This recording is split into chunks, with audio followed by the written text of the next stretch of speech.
Coucou tout le monde, je suis Livia de la Danse des ongles et des cils, styliste ongulaire et nail artiste depuis plus de 10 ans. Je te souhaite la bienvenue sur ma chaîne. Si tu es nouveau ici ou que tu ne l'as pas encore fait, abonne-toi. Aujourd'hui, le sujet de ma vidéo traitera d'un remplissage forme amande. Si tu veux savoir comment je réalise cette technique, il n'y a qu'une seule chose à faire, c'est me suivre. Alors, c'est parti!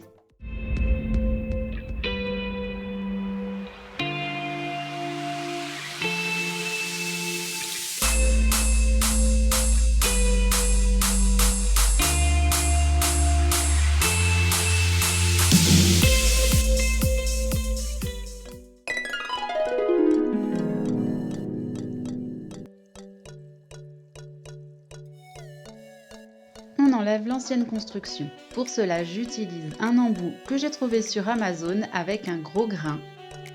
Je commence par enlever le plateau. Je suis vitesse maximum sur ma ponceuse. Puis, je vais tourner mon embout pour enlever ce qui se trouve sur l'apex sans toucher à l'ongle naturel. Je reste bien sur le gel. Je viens ensuite tourner le doigt de ma cliente pour enlever ce qui se trouve sur le côté gauche. Ayez toujours une bonne visibilité de ce que vous faites avec votre ponceuse. Et n'hésitez pas à remettre l'ongle bien à plat.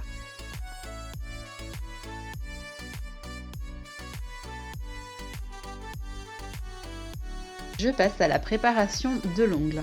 Je repousse les cuticules. Je raccourcis ensuite l'ongle. Pour ceci, je biseaute ma lime pour garder l'arrondi de mon amande. Puis, je passe au parallèle. Je les biseaute légèrement. Je viens ensuite matifier toute la zone de pouce de mon ongle. Je contourne les cuticules avec ma lime à 45 degrés. C'est aussi à ce moment que l'on enlève les éventuels décollements. Ici, il n'y en avait pas. Je prends un embout spécial cuticule pour finir de bien nettoyer cette zone. Je mets la rotation de ma ponceuse vers la droite et je m'occupe du côté droit. Puis je change le sens de la rotation de la ponceuse pour m'occuper du côté gauche. Je nettoie bien toute cette zone pour ne pas qu'il reste de petites peaux. J'utilise ensuite un nail prep de chez Jet Set Beauty. N'hésitez pas à en mettre, cela ne risque rien sur les peaux. Ensuite, j'utilise un primer avec acide. Cette fois-ci, soyez précautionneux quand vous l'appliquez, ne touchez pas les peaux. Quelques gouttes suffisent pour que le produit fasse effet. J'applique ensuite en fine couche un gel de base. Ne touchez surtout pas les cuticules. Comme ça, votre gel restera bien fixé sur l'ongle et n'ira pas couler dans vos cuticules. Puis on catalyse 2 minutes.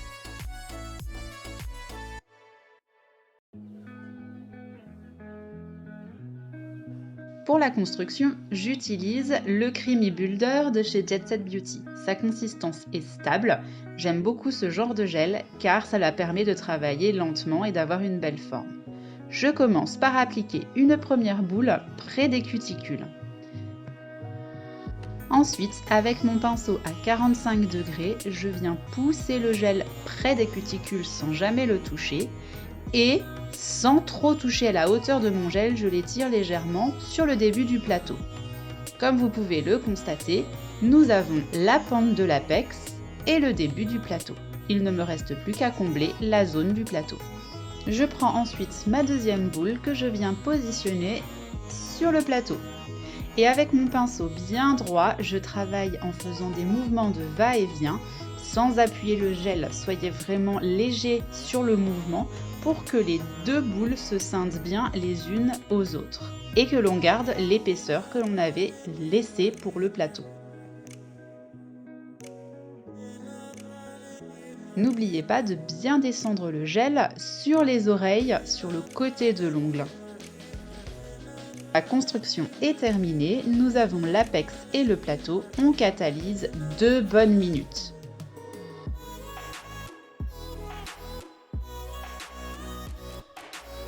Une fois la construction bien catalysée, je clean avant de passer à la mise en forme. J'utilise une lime 100-180. Je biseaute toujours ma lime pour faire le bord libre Les parallèles, je reste bien droite, c'est important. Et je place ma lime bien à plat.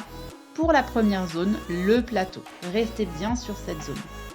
Si vous voulez un détail plus approfondi de cette technique, je vous mets le lien de la vidéo forme amande sur Chablon en haut à droite où je la détaille vraiment en profondeur. Je lime ensuite les diagonales.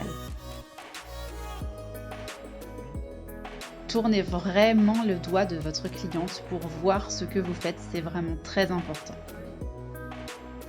Nous avons créé les arêtes du diamant. Si vous regardez la ligne de cheveux, vous devez voir ces arêtes. Je lime ensuite près des cuticules. Comme avec mon pinceau, j'incline ma ligne à 45 degrés et je contourne cette zone avec la lime dans la position. Faites attention qu'il n'y ait pas beaucoup de gel dans cette zone, le plus fin possible et vous éviterez tous les décollements. Je viens ensuite casser les arêtes en affinant. Je pars d'un côté de l'ongle et je remonte jusqu'au milieu. Je fais un côté puis l'autre. Attention de rester sur le plateau, ne touchez pour le moment pas du tout à la pente de l'apex. Je passe ensuite au limage portefeuille. Pour ceci, je positionne ma lime sur la parallèle et j'incline ma lime pour affiner mon amande. Je pars toujours du côté et je remonte vers le milieu. Et on fait également l'autre côté. N'hésitez pas à revenir sur certaines étapes. Ici, je vais venir retravailler mes diagonales. Quelquefois, quand l'ongle paraît large, on a tendance à affiner les parallèles. Mais ce qui donne l'impression de largeur, ce sont plutôt les diagonales qui ne sont pas assez abaissées. Donc n'hésitez pas à retravailler vos diagonales pour bien affiner votre ongle. Quelque chose de très important à savoir, quand on travaille une zone sur notre limage, on travaille sur toute la longueur de l'ongle. Comme ça, cela garde la structure bien harmonieuse.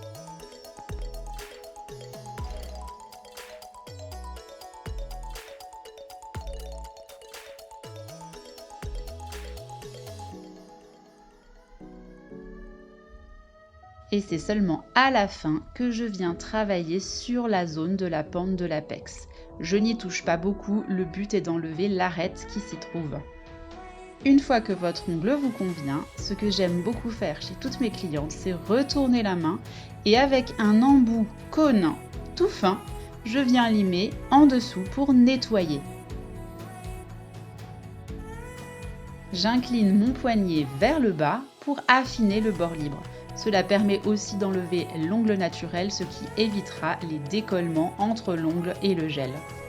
Puis, pour terminer, je viens retravailler mon bord libre et casser l'angle sur le côté pour avoir quelque chose de bien arrondi. La mise en forme est terminée, je peux passer au nail art.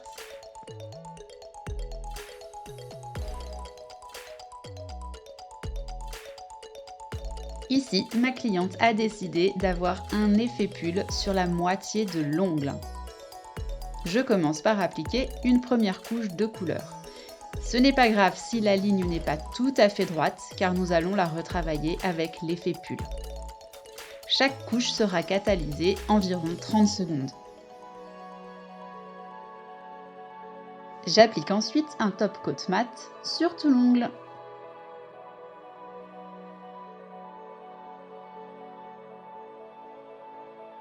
Puis on catalyse 2 minutes. Ma finition mat ayant un résidu collant, je clean et je passe au dessin de mon effet pull. Si vous voulez un détail plus approfondi de cette technique, je vous mets en haut à droite le lien de la vidéo qui l'explique. Et je vous le mets également en description en dessous de cette vidéo.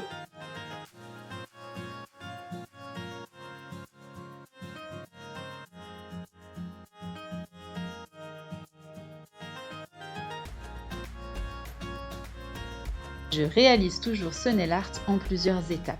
Une fois avoir fait des traits qui me conviennent, je viens tout de suite y passer ma résine clear. Puis, je catalyse environ 30 secondes. j'enlève l'excédent de résine et je continue mon dessin.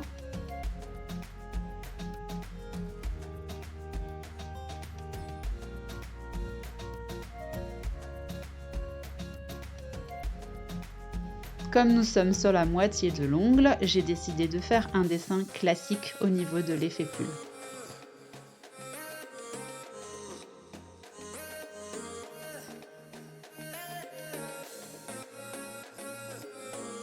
Un effet pull tout simple et efficace. Puis, je saupoudre à nouveau de résine clear et je catalyse 1 minute pour être sûr que tout soit bien sec.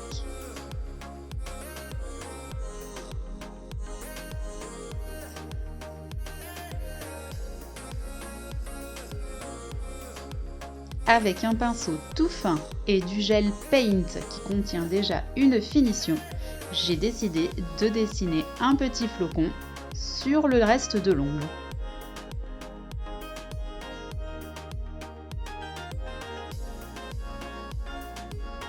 Le fait de prendre un pinceau très fin pour le nail art vous permettra d'avoir des traits vraiment très jolis et quelque chose de très raffiné.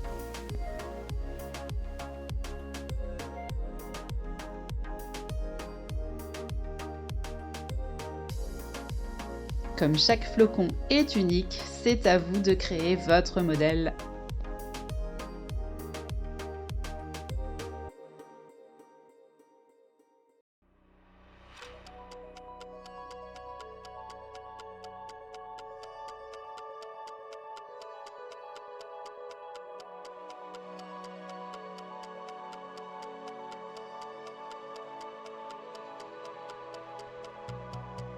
Une fois que le dessin me convient, j'irai catalyser 1 minute. Et pour terminer ma prestation clientèle, je viens toujours appliquer une huile à cuticule pour réhydrater toutes les peaux.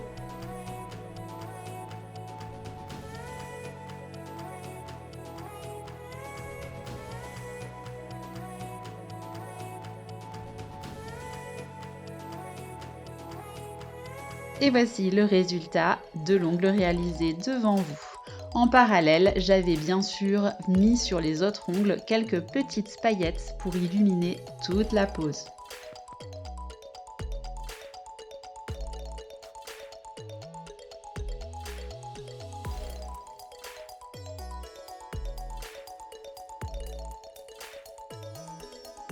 Voilà, tu sais désormais quelle méthode j'utilise pour procéder à un remplissage sur une forme amande.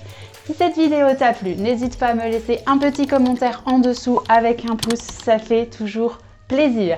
Si tu ne l'as pas encore fait, abonne-toi et active les notifications. Je poste une nouvelle vidéo chaque semaine. Tu peux retrouver dans la description sous cette vidéo tout le matériel que j'utilise. N'hésite pas à t'abonner sur Facebook et sur Instagram, où tu y verras beaucoup plus de mes créations. YouTube, je te souhaite une excellente journée et te dis à bientôt!